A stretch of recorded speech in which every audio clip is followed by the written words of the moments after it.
for you this evening because their economy has a lot of similarities to our economy here. Can you imagine what would happen if all of a sudden they said that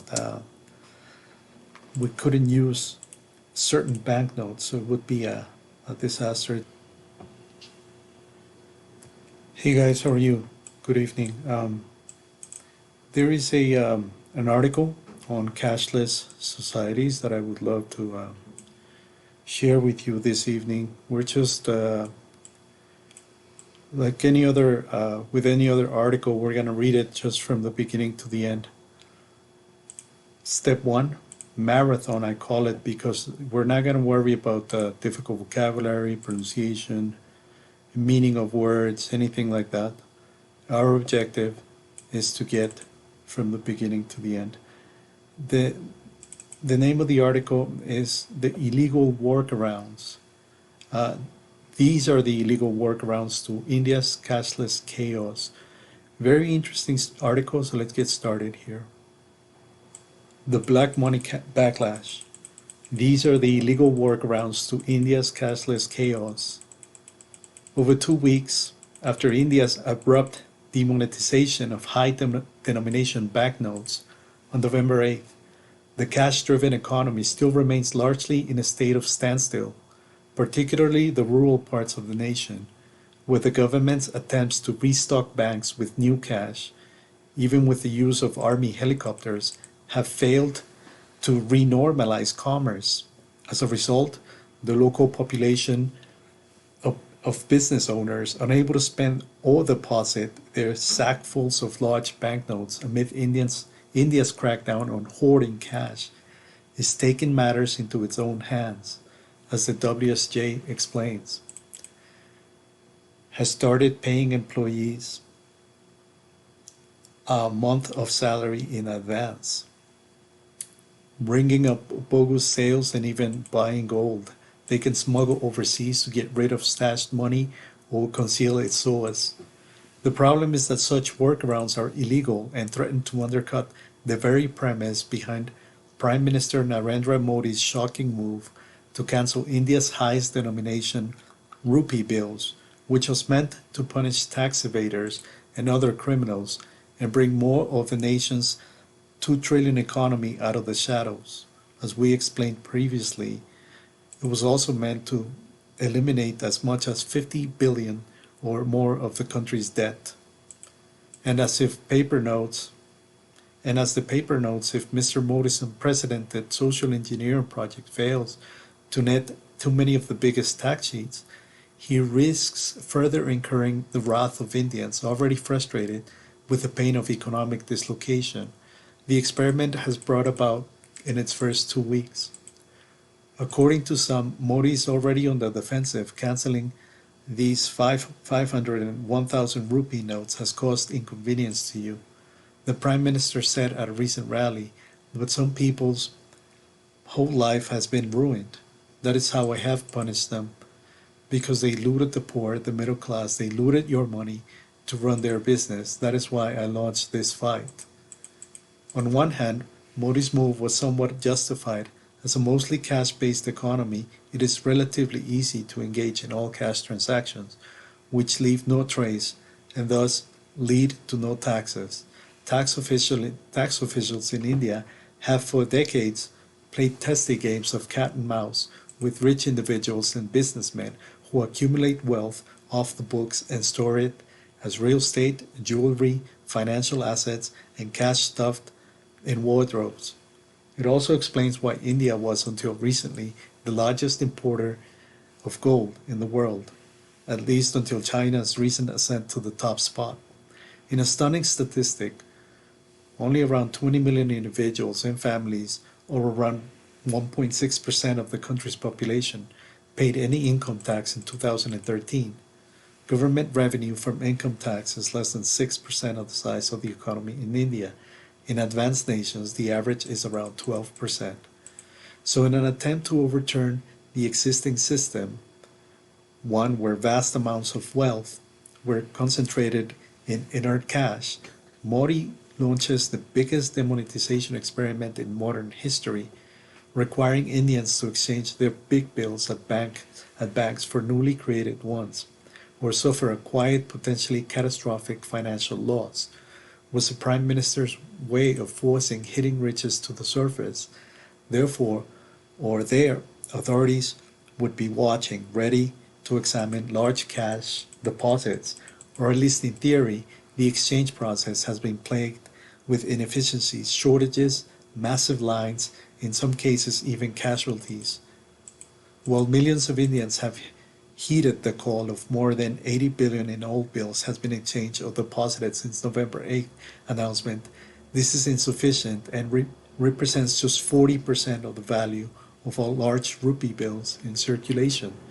The deadline for turning in cancelled bills is December 30th, and it is here that those who are unwilling to exchange their unprovable cash for the new banknotes are coming up with novel ideas and are discreetly jettisoning their cash stockpiles in more inventive ways. Some examples: in Calcutta, a longtime hub for illicit financial activity, a lively trade has sprung up for converting voided bills into new banknotes, gold or checks, each for a different price.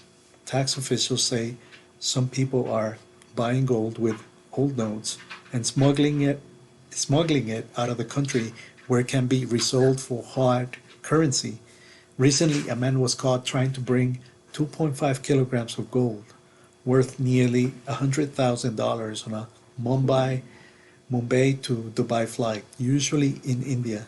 The gold smuggling goes in the other direction. We are on alert as more people try to take gold overseas, one revenue official said. Ironically, what was until recently the world's biggest illicit importer of gold may soon become the biggest exporter.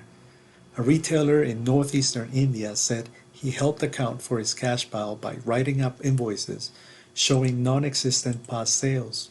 Accountants in Mumbai have advised builders to pay subcontractors with invalidated bills. The subcontractors use the cash to pay laborers whose meager earnings make their transactions less likely to face official scrutiny.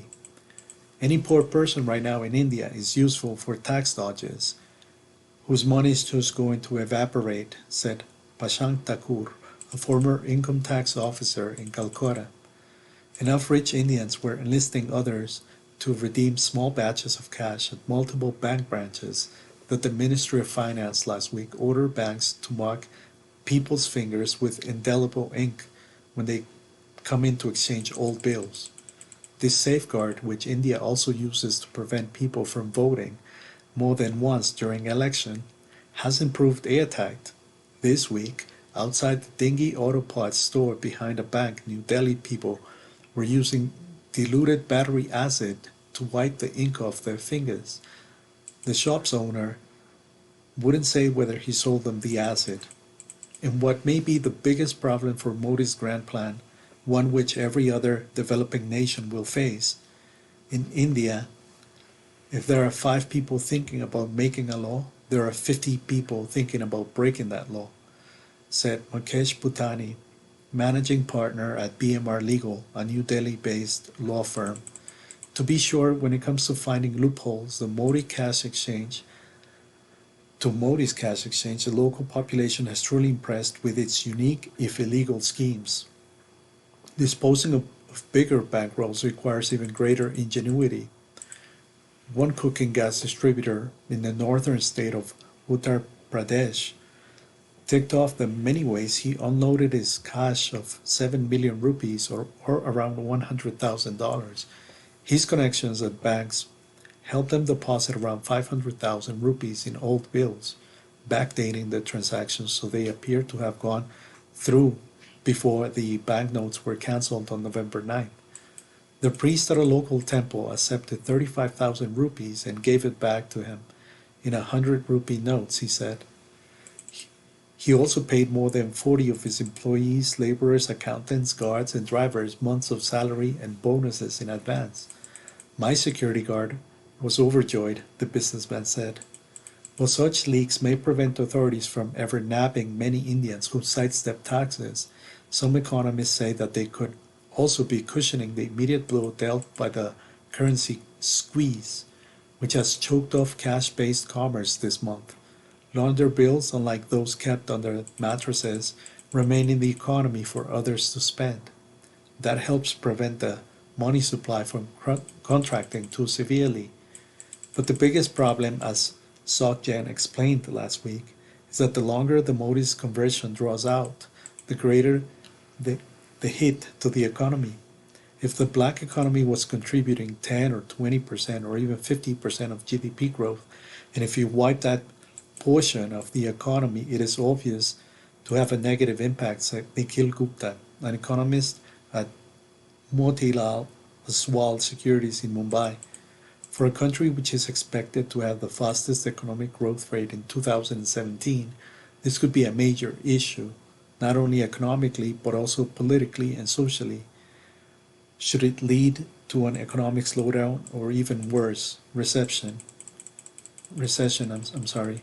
Ultimately, Modi's plan appears doomed to fail, not so much as a result of its implementation, but due to the mindset inherent within the population. Mr. Bhutani, the lawyer in Delhi, said India has to do more than void notes if it wants to wean itself off cash. It also has to target the underlying reasons for which businesses amass paper money, such as the need to pay officials who demand bribes. Whatever the legal tender status of 500 and 1,000 rupee bills, if an inspector wants money from me, he still wants it, said Vicky Arawal, managing director at a small electrical cable manufacturer in Lucknow. He says, give me new notes. I don't care where you get them from, so what do I do? Ultimately, the biggest risk is the politicians in charge themselves. Politics in India is another big cash business because the country's electoral rules don't require political parties to disclose the sources of small donations. Companies regularly use cash to buy influence.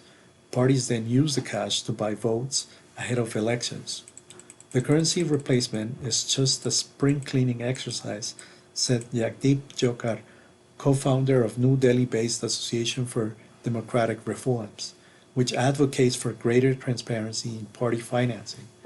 Unless we change our way of living, our house is not going to be clean. It is going to get dirty again every year. He's absolutely correct. However, this particular spring cleaning, which won't achieve anything positive in the long run, threatens to send the one economy, which until recently was the best performing in the world, into a tailspin. We can only imagine what one of the world's best respected former central bankers, Raghuram Rajan, thinks of all of this. So we can only imagine what the banker is thinking. I like this article and I took the time to record it for you this evening because their economy has a lot of similarities to our economy here. Can you imagine what would happen if all of a sudden they said that we couldn't use certain banknotes, so it would be a disaster. It's been a pleasure talking to you this evening. I hope that you get some rest, and I'll talk to you soon.